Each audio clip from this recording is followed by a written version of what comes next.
ചമ്മന്തിട്ട ശ്രീ മഹാദേവ ക്ഷേത്രോത്സവത്തിന് കൊടിയേറി. മീനം 5-ന് കൊടിയേറിയതു മുതൽ നടക്കുന്ന ഉത്സവ ചടങ്ങുകളും കലാപരിപാടികളും 8-ാം വിളക്ക് ദിവസമായ മീനം 12-ന് ആറാട്ടോടെ സമാപിക്കും. ചരിത്രത്തിലും പുരാണങ്ങളിലും നിരവധി ഐതിഹ്യങ്ങളുള്ള ക്ഷേത്രം പരശുരാമനാൽ പ്രതിഷ്ഠിതമായ കേരളത്തിലെ 108 ശിവക്ഷേത്രങ്ങളിൽ ഒന്നാണ്. മീനം 4-ന് ക്ഷേത്രശുദ്ധി നടത്തി 5-ന് വൈകിട്ട് ദീപാരാധനയ്ക്ക് ശേഷം കൊടിമരപ്പൂജയും ധ്വജപൂജയും നടത്തി ക്ഷേത്രം തന്ത്രി പുലിയന്നൂർ ശ്രീരാജ് നമ്പൂതിരിപ്പാട് കൊടിയേറ്റം നടത്തി.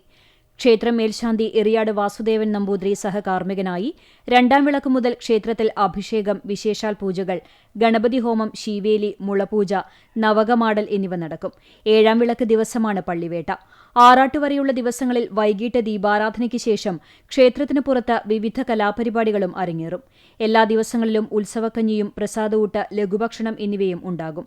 ചടങ്ങുകൾക്കും ആഘോഷങ്ങൾക്കും ക്ഷേത്രം ഊരായ്മ, ദേവസ്വം അംഗങ്ങളും ക്ഷേത്രക്ഷേമസമിതി ഭാരവാഹികളും ഉത്സവാഘോഷ കമ്മിറ്റിയും നേതൃത്വം നൽകും.